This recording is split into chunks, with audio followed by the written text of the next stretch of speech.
Today we're going to replace the head speaker for the SimMan 3G, SimMan Essentials, and SimMan ALS. First thing you want to do is remove the neck skin, depending on which version you have. Might be Velcro or the elastic style. Next thing you want to do is unzip the head here, and when you're doing this, you want to make sure that you're very careful at the top of the zipper, so don't take it here too far, because it can go past the point of no return, and you can still get the zipper back to re-engage, but it just takes a little extra work.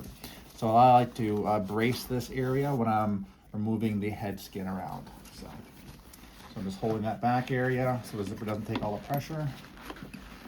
Just rolling the skin up. Next thing you want to do is lift the eye cups straight up. Don't pull on the skin too much because it can separate. If that does happen, no big deal. Just use some Loctite 401 super glue to re-secure it back down. I like to push some pressure on the side there. Roll that up. Roll that up. That gives you a little extra room to work with the speaker here. So I like to close the eye so that the plastic rests against other plastic. All right, next we want to remove the 4 screws that are holding the eyes in.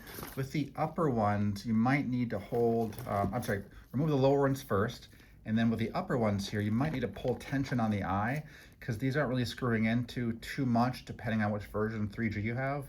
So you need to have a little bit of tension on the screw for it to release. So let's go ahead and do that next.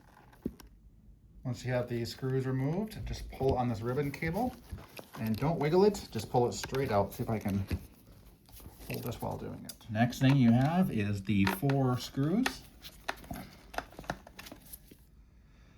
I mistakenly said 4 screws. There's only 3 screws holding that in. Depending on how old your mannequin is, you might need to cut some of this foam where the head cap falls in there. So just very carefully, just cut through that, Sometimes the foam here moves around quite a bit if your mannequin's a little bit older, so you might have to cut a little more than you'd like to, but just follow the cap down and that should release it. Next, there's 4 screws we want to remove from the head cap, not the head cap, but the upper head assembly. There's one here, there's one there, and then one at the back of the head. Now again, if you're, depending on how old your mannequin is, you might, the foam here moves around and might be covering it. I have a pretty easy time just kind of searching around for that indent over the foam and just slide in there and loosen the screws. So once you have the cap released, just slide it off to the side. Your clip for the head speaker is on the right side here. And all you do is you push down on the clip here. You might need to use the tip of your screwdriver just to help you out. It's hard to get in there. Make sure I got my camera focused. Right there. And then pull that wire straight out. All right, next we're just gonna slip the wire back through there. Where's that? There we go. And careful not to snag anything on the motherboard. I like to have it slip through on the high point here, and then just, in the high point there of the board, and then just be careful not trying to make contact with the board, and just reverse the process. When you pull the cap off, the speaker just sits in there, and just reverse the whole process. When you're putting the head cap on, just make sure this metal plate aligns with these tabs. So right there on both sides.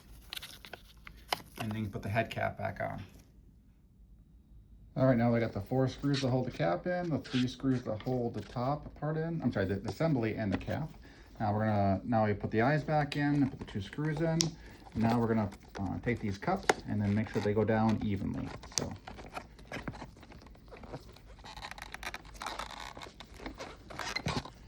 Again, I'm going to bring my skin back here again. I'm going to brace this zipper and then zip that together.